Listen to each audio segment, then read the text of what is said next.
Les artistes-auteurs sont-ils protégés contre le risque d'accident du travail? Cette question primordiale mérite avant tout quelques définitions.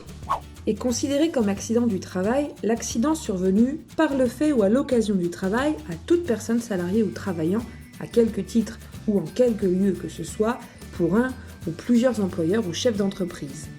On y intègre également les accidents de trajet, c'est-à-dire les allers-retours entre la résidence et le lieu où le travailleur se rend de façon habituelle, ou le lieu de travail et le lieu où le travailleur prend habituellement ses repas. À première vue, puisque le régime des artistes-auteurs est rattaché au régime général, on pourrait penser qu'ils bénéficient de la même protection sociale que les salariés. Et pourtant, les artistes-auteurs ne sont pas protégés contre le risque d'accident du travail.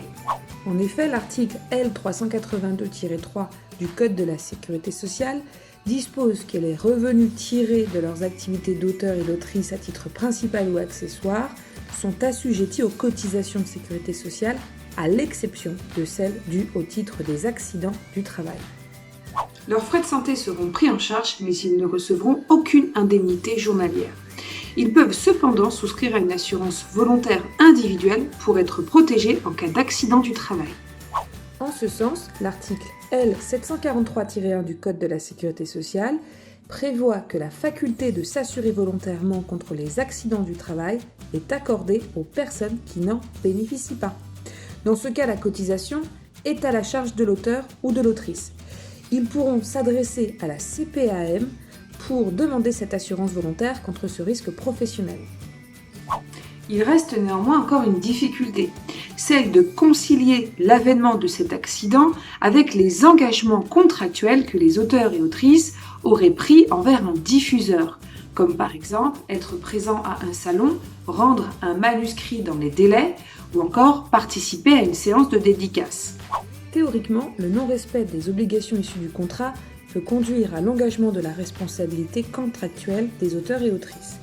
Nous voyons par exemple dans ce contrat classique que passé le délai de remise du manuscrit, le contrat pourrait être résolu et l'auteur obligé de restituer les avances reçues. Évidemment, le bon sens voudrait que le co-contractant se montre conciliant, mais ce n'est malheureusement pas toujours le cas. Raison pour laquelle vous devez savoir qu'il existe par ailleurs des techniques pour s'exonérer de toute responsabilité en envisageant notamment l'accident du travail comme un cas de force majeure. L'empêchement est temporaire, dont l'exécution du contrat doit être suspendue. Il vous est donc fortement recommandé de souscrire à une assurance volontaire.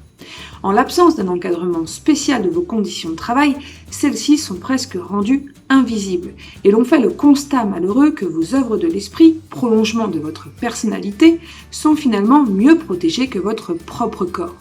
Formons donc le vœu que le législateur intervienne dans les meilleurs délais pour remédier à cette incohérence.